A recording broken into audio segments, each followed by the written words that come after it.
Hello everyone, welcome back to my channel. I am Sudhani Nania. So, today we will discuss here the intellectual disabilities causes. तो आज की video में हम discuss करेंगे causes of intellectual disability, यानी कि intellectual disability किन reasons की वजह से होती है। तो इस वीडियो में हम प्रीनेटाल, पेरीनेटाल, पोस्टनेटाल कोजेज़ के साथ साथ कुछ इंपॉर्टेंट जेनेटिक डिसऑर्डर भी समझेंगे, जैसे कि down syndrome, fragile X syndrome और phenylketonuria. So let's start the video. Causes of intellectual disability. Intellectual disability एक डेवलपमेंटल कंडीशन है जिसमें चाइल्ड की लर्निंग, रीजनिंग, प्रॉब्लम सॉल्विंग और अडप्टिव बिहेवियर अफेक्ट होता है, जैसा कि हमने पिछली वीडियो में समझा था। तो इंटेलेक्चुअल डिसेबिलिटी कई genetic, biological, environmental and social factor की वजह से हो सकती है, जो क्या करती है, ब्रेन डेवलपमेंट को बर्थ से पहले, बर्थ के टाइम या बर्थ के बाद अफेक्ट करती है। So first is pre Natal causes, मतलब बर्थ से पहले के जो डिफेक्ट हैं, बर्थ के पहले के जो डिफेक्ट्स हैं उनकी वजह क्या है, उनके क्या कारण हो सकते हैं। तो पहला है मैटरनिटी इन्फेक्शन ड्यूरिंग प्रेगनेंसी। अब एक बात करते हैं प्री नेटाल कोज की, यानी प्रेगनेंसी के दौरान होने वाले कोज। प्रेगनेंसी के टाइम अगर मदर को कुछ इन्फेक्शन हो जाए तो बेबी के जो ब्रेन पर नेगेटिव इफेक्ट पड़ सकता है, जैसे रूबेला एक इन्फेक्शन है, ठीक है, फिलिप्स, HIV इन्फेक्शन, ठीक है, ये सारे इन्फेक्शन बेबी के ब्रेन पर पड़ सकते हैं। ये इन्फेक्शन फेटस को के नर्वस सिस्टम को भी डैमेज कर सकते हैं। नेक्स्ट है माल न्यूट्रिशन ड्यूरिंग प्रेगनेंसी। जैसा कि हमें पता है, अगर प्रेगनेंसी में प्रॉपर न्यूट्रिशन बहुत कम मिले या ना मिले, वो इम्पॉर्टेंट है। अगर उसकी कमी हो जाती है तो मदर को प्रोटीन, आयोडीन, विटामिन्स की डिफिशियंसी हो सकती है, ठीक है, जिससे क्या होगा, बेबी का जो ब्रेन है वो प्रॉपरली डेवलप नहीं हो पाता। स्पेशली आयोडीन डिफिशियंसी से क्या होता है, इंटेलेक्चुअल डिसेबिलिटी का मेजर जो कोज बन सकता है। नेक्स्ट है अल्कोहल, ड्रग्स, स्मोकिंग। तो प्रेगनेंसी के दौरान अल्कोहल, ड्रग्स और स्मोकिंग बेबी के ब्रेन डेवलपमेंट को अफेक्ट करते हैं। अल्कोहल की वजह से फेटल जो अल्कोहल स्पेक्ट्रम डिसऑर्डर डेवलप हो सकता है, ठीक है, और स्मोकिंग और ड्रग्स एब्यूज़ भी डेवलपमेंटल प्रॉब्लम क्रिएट करते हैं। Next is exposure to radiation and toxic chemical.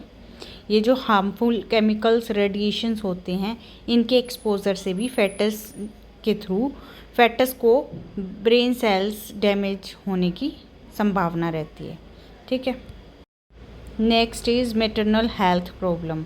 अगर मदर को डायबिटीज़ है, हाई ब्लड प्रेशर है या थायराइड डिसऑर्डर है, तो तब भी बेबी को डेवलपमेंट पर इफ़ेक्ट पड़ सकता है। इसीलिए प्रीनेटाल केयर बहुत ही ज़्यादा इम्पॉर्टेंट है। अब है बर्थ एस्फेजिया। इसमें क्या होता है, डिलीवरी के टाइम बेबी को प्रॉपर ऑक्सीजन नहीं मिल पाती है, और उसी की कमी की वजह से, ऑक्सीजन ना मिलने की वजह से ब्रेन सेल्स डैमेज हो सकते हैं, ठीक है, और इंटेलेक्चुअल डिसेबिलिटी का रिस्क भी बढ़ जाता है। नेक्स्ट है प्रीमेच्योर बर्थ। प्रीमेच्योर बेबीज़ होते हैं, मतलब जो बच्चे एक्सपेक्टेड टाइम से पहले जन्म ले लेते हैं, तो उनका जो ब्रेन है वो फुल्ली डेवलप नहीं होता है। इस वजह से भी जो डेवलपमेंटल के केसेस हैं वो आ सकते हैं और ब्रेन में कोई ना कोई प्रॉब्लम हो सकती है। नेक्स्ट है लो बर्थ वेट। कई बार डिलीवरी के बाद जब बेबी का वेट देखते हैं तो उसमें क्या होता है, बच्चे का वेट बहुत कम होता है, और कम वेट होने की वजह से क्या होता है, उसमें इन्फेक्शन के चांसेस ज़्यादा हो जाते हैं और ब्रेन के डेवलपमेंट का रिस्क ज़्यादा बढ़ जाता है। जब बर्थ वेट कम होता है तो बच्चे का ओवरऑल जो डेवलपमेंट है वो भी कहीं ना कहीं कम होता है, तो ये भी एक इंटेलेक्चुअल फंक्शनिंग को भी अफेक्ट कर सकता है। So next is birth injury. तो कई बार डिफ़िकल्ट लेबर के दौरान अगर बेबी का हेड जैसे इंजरी हो जाए बच्चे के सिर में, तो भी ब्रेन के डैमेज होने की संभावना होती है, तो इससे भी इंटेलेक्चुअल डिसेबिलिटी का एक कारण हो सकता है।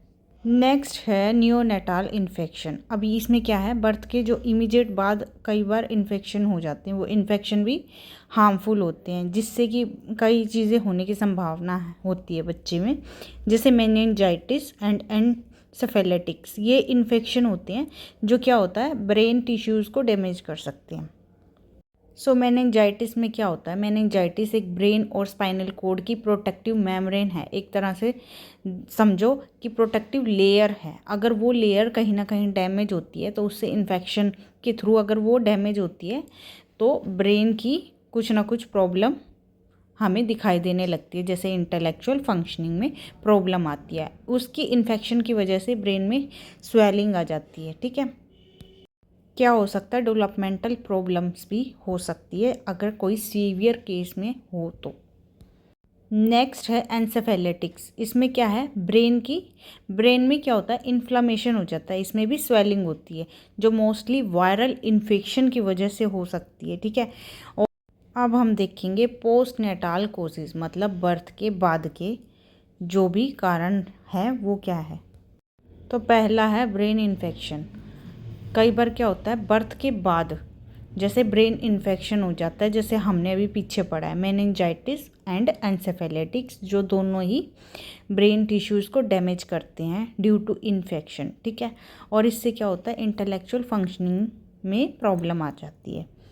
तो इसमें क्या है, बर्थ के बाद इन्फेक्शन होते हैं। ठीक है, अब है हेड इंजरी में क्या है, जैसे बर्थ के बाद मैं बता रही हूँ, कोई एक्सीडेंटल इश्यू या फिर ट्रॉमा की वजह से ब्रेन इंजरी हो सकती है और उसकी वजह से इंटेलेक्चुअल डिसेबिलिटी डेवलप हो सकती है।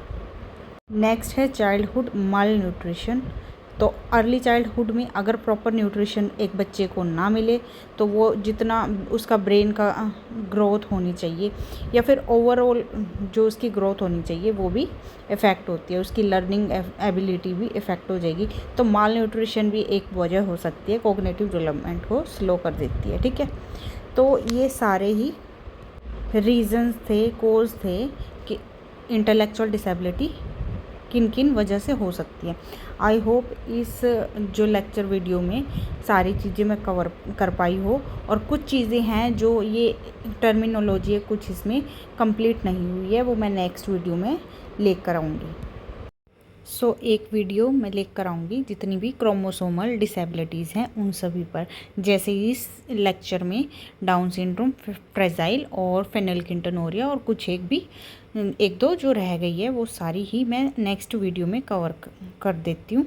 ठीक है, और आई होप ये वीडियो आपको बहुत अच्छी लगी होगी, हेल्पफुल रही होगी।